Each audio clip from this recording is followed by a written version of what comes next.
आज ही डाउनलोड करें Skymet mobile app, पूछे मौसम का हाल अपनी पसंदीदा भाषा में और रहे बाकियों से एक कदम आगे। नमस्ते, मेरा नाम महेश पलावत है। आज 7 मार्च हो गई है। अगले कुछ दिनों का मौसम कैसा रहेगा इसके बारे में इस वीडियो में डिस्कस करेंगे। ये मैंने एक रफ सा मैप बनाया है। इसमें वेस्टर्न डिस्टर्बेंस है जो आप देखेंगे अफगानिस्तान के ऊपर है। ये 9 तारीख की रात को जम्मू कश्मीर के आसपास पहुंच जाएगा। एक साइक्लोनिक सर्कुलेशन उत्तर पूर्वी असम पर बना हुआ है। इसके पीछे भी एक और वेस्टर्न डिस्टर्बेंस ईरान इराक के आसपास आप देख रहे होंगे, ये है। तो आप कह सकते हैं कि 9 तारीख की रात को जो पश्चिमी विक्षोभ या वेस्टर्न डिस्टर्बेंस आएगा, उसके बाद लगातार 2 या 3 वेस्टर्न डिस्टर्बेंस आएंगे, गैप नहीं होगा। और जब गैप नहीं होगा तो क्या होगा कि जो उत्तरी हवाएं हैं वो नहीं चल पाएंगी, क्योंकि जब गैप होता है, एक वेस्टर्न डिस्टर्बेंस यहाँ पर आ गया और दूसरा काफी पीछे है, तो क्या होता है कि हवाएं जो इस तरह से घूम रही होती हैं वो फिर उत्तरी हवाएं शुरू हो जाती है, जिसे जैसे हमने पिछले कुछ दिनों में 3 से 4 दिनों के बीच में देखा था। उत्तर से जो ठंडी हवाएं चली थी उसने सर्दी बढ़ा दी थी। ऐसा लग रहा था कि मार्च में शुरुआती दौर में ही भीषण गर्मी का प्रकोप दिखाई देगा, लेकिन काफी ज्यादा राहत मिली थी। तेज हवाओं से नुकसान हुआ था फसलों को, लेकिन जो उत्तर दिशा से बर्फीली हवाएं, क्योंकि इस बार स्नोफॉल बहुत अच्छा हुआ था और आपने देखा था हिमस्खलन में एवलांच वगैरह भी हुए थे और ग्लेशियर भी टूटे थे। इसके ऊपर हमने एक पॉडकास्ट बनाया है, मैंने और शर्मा जी ने, वो आपने नहीं देखा हो तो देख लेना। ग्लेशियर कैसे टूटते हैं, एवलांच क्यों होता है, कहाँ होता है, कैसे बचा जा सकता है, उसके बारे में पूरी जानकारी दी है। तो ये उत्तरी जो हवाएं नहीं चलेंगी तो ये 15-16 तारीख तक लगातार जो टेम्परेचर है वो हाई रहेंगे, सामान्य से ज्यादा रहेंगे, खास करके मिनिमम टेम्परेचर। तो सुबह और रात की जो सर्दी है वो खत्म हो जाएगी। जो थोड़े बहुत लोगों ने ये कंबल वगैरह निकाले थे वो फिर से अंदर चले जाएंगे, क्योंकि ये सर्दी एक तरह से हट जाएगी। लेकिन पहाड़ों पर लगातार वेदर एक्टिविटी होती रहेगी, जो कम से कम हफ्ते तक रहेगी। 9 तारीख से लेकर के 15-16 तारीख तक तो बर्फबारी और ये बारिश वगैरह होती रहेगी। और उत्तर भारत में भी पंजाब हरियाणा में 13 तारीख से शुरू हो जाएगी हल्की फुल्की बारिश, और यहाँ पर भी कुछ वेदर में चेंज हो जाएंगे। दक्षिण भारत में भी हम देखेंगे कि ये हवाएं जो इस तरह से ये घूम कर आ रही है, ये तो उत्तरी हवाएं चलती रहेंगी, हल्की फुल्की चलेंगी, और उसके बाद जब ये वेस्टर्न डिस्टर्बेंस आगे आ जाएगा, ये अभी का वो है, उस समय फिर हवाएं इस तरह से चेंज होने लग जाएंगी। इस तरह से हो जाएगी, जब वेस्टर्न डिस्टर्बेंस आएगा तो हवाएं इस तरह से चेंज होने लग जाएंगी। और यहाँ पर जो हवाएं हैं, जो ये आप कह सकते हो महाराष्ट्र, तेलंगाना, आंध्र प्रदेश, यहाँ पर पूर्वी हवाएं आएंगी। तो महाराष्ट्र, तेलंगाना और आंध्र प्रदेश में टेम्परेचर बढ़ जाएंगे और दक्षिण भारत में बारिश की गतिविधियां शुरू हो जाएंगी। तो ये इसको छोड़ देते हैं, इसको छोड़ देते हैं, हाँ ये भी छोड़ दो। ये है आज का जो वेदर है, इसमें कोई खास आपको दिखाई नहीं दे रहा होगा। अफगानिस्तान वगैरह और उत्तरी पाकिस्तान के भी ऊपर दिखाई दे रहा है थोड़ा बहुत वेदर, और ये ऊंचे पहाड़ों पर हल्की बूंदाबांदी यही दिखाई दे रही है। अब ये है 10 तारीख का। 10 तारीख में आप देखेंगे कि वेस्टर्न डिस्टर्बेंस का असर शुरू हो जाएगा। पहाड़ों पर जो नेपाल की पहाड़ियां, सिक्किम और अरुणाचल में हल्की बारिश होगी। और ये दक्षिण भारत में अगर देखेंगे हम, तो दक्षिण भारत में थोड़ा सा जो वेदर में चेंजेस दिखाई देने लग जाएंगे। यहाँ पर ये अंडमान में थोड़ी बारिश शुरू हो जाएगी, तमिलनाडु और श्रीलंका में ज्यादा बारिश होगी, इस तरह का वेदर होगा।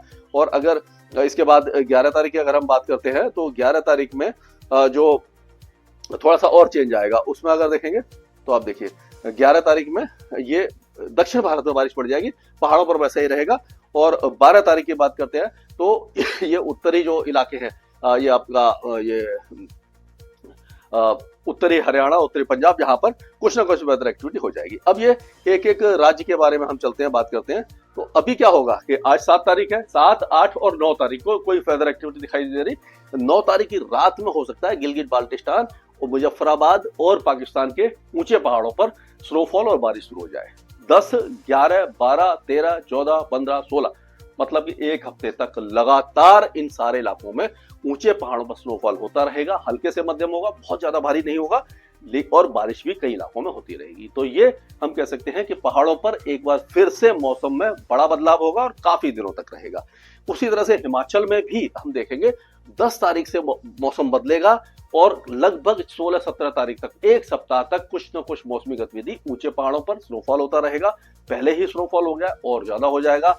फिर से हिमाचल और जम्मू कश्मीर के साथ साथ उत्तराखंड में ये लैंडस्लाइड, मडस्लाइड और बर्फ सरकने की प्रक्रिया हो सकती है। थोड़ा सा सावधानी बरतने की जरूरत है, लेकिन इतना हैवी स्नोफॉल नहीं दिखाई दे रहा कि जो रास्ते वगैरह जम्मू श्रीनगर हाईवे और जो लिंक रोड है वो जाम हो जाए, तो उस तरह का नहीं रहेगा। लेकिन हाँ, वेदर फिर भी खराब रहेगा और बारिश की गतिविधियां होती रहेंगी। उत्तराखंड में भी हम कह सकते हैं 11 तारीख से शुरू होगा। 10 तारीख के ऊंचे पहाड़ों पर हल्का होगा, 11 तारीख से लेकर के 15-16 तारीख तक जो ऊंचे पहाड़ है, उत्तरकाशी है, जो बद्रीनाथ, केदारनाथ, हेमकुंड साहब, यहाँ पर तो स्नोफॉल की चांसेस दिखाई दे रहे हैं। निचले इलाकों में स्नोफॉल तो नहीं होगा, बारिश वगैरह हो सकती है। और ये हरिद्वार, देहरादून और ये नैनीताल, ये जितने भी इलाके हैं, यहाँ पर भी 12-13 तारीख से बारिश की गतिविधियां हो जाएंगी और हल्की फुल्की होती रहेगी। अब पंजाब की बात करें तो पंजाब का मौसम ठंडा हो चला था, काफी ज्यादा ठंड हो गई थी, तेज हवाएं चल रही थी। अब यहाँ पर टेम्परेचर बढ़ने लगे हैं, तो ऐसा लग रहा है कि यहाँ मिनिमम टेम्परेचर तो बढ़ने लग जाएंगे, मैक्सिमम भी बढ़ेंगे। थोड़ा सा सर्दी में काफी ज्यादा कमी दिखाई देगी, लेकिन 13 तारीख से पठानकोट, गुरदासपुर, अमृतसर, होशियारपुर, ये जो इलाके हैं, यहाँ पर हल्की फुल्की बौछारें आपको दिखाई देने लग जाएगी। दक्षिण इलाके सूखे रहेंगे। हरियाणा में भी इसी तरह का वेदर रहेगा। यमुनानगर, पंचकुला, अम्बाला, कुरुक्षेत्र, इस इलाके में बूंदाबांदी, हल्की बारिश 12-13 तारीख से हो जाएगी। दिल्ली एनसीआर का मौसम साफ रहेगा, शुष्क रहेगा और हवाएं जो चल रही थी तेज, उसमें कमी आएगी।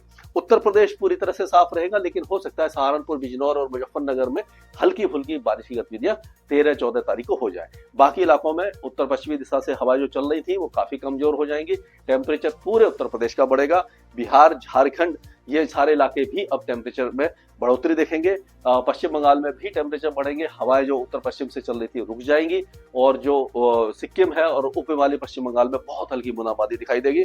पूर्वोत्तर राज्यों में भी केवल सिक्किम से लेकर के आपके असम, पूर्वी असम और अरुणाचल प्रदेश में हल्की बारिश रहेगी, बाकी इलाके सूखे रहने वाले हैं। अब राजस्थान की बात करें तो इस वाले वेस्टर्न डिस्टेंस में राजस्थान में कोई असर दिखाई नहीं देगा। जो तेज हवाएं चल रही थी उससे राहत मिलेगी।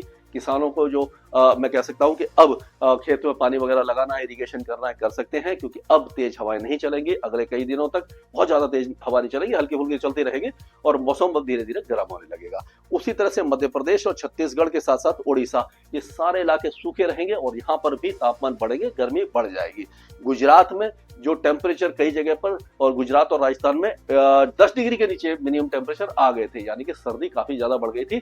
हवाएं भी तेज चल रही थी। सर्दी के साथ साथ सर्दी से फसलों को फायदा होता है, लेकिन हवा से नुकसान हो रहा था, तो सर्दी बढ़ जाएगी। मतलब सर्दी का जो टेम्परेचर बढ़ जाएगी, सर्दी कम हो जाएगी और हवा भी कम हो जाएगी।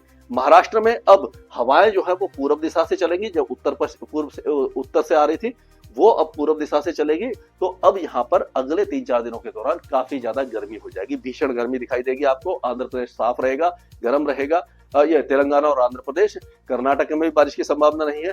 केरल के दक्षिणी इलाकों में बारिश की गतिविधियां 2 दिनों के बाद शुरू हो जाएगी, लेकिन तमिलनाडु में 10-11 तारीख से या 12 तारीख से तो ये पूरा इलाका है, चेन्नई वगैरह, इस सारे इलाकों में हल्की बारिश होगी। अरेलार, तिरुवरूर, नागापट्टनम, पुदुकोट्टई, शिवगंगा, रामनाथपुरम, तिरुनेलवेली, थुथुकोट्टई, ये जो इलाके तेज बारिश देखेंगे। अंदरूनी इलाकों में हल्की बारिश होगी। लक्षद्वीप और अंडमान में भी बारिश होगी और केरल में भी 12-13 तारीख से बारिश की गतिविधियां बढ़ने वाली है। तो ये अभी तक का वेदर अपडेट था। इसके आगे जो भी अपडेट होगा मैं लगातार आपके साथ शेयर करता रहूंगा। धन्यवाद। मौसम से जुड़ी सटीक जानकारी और खबरों के लिए हमारे YouTube चैनल को सब्सक्राइब करें और बेल आइकन दबाकर हर खबर पर रखें नजर।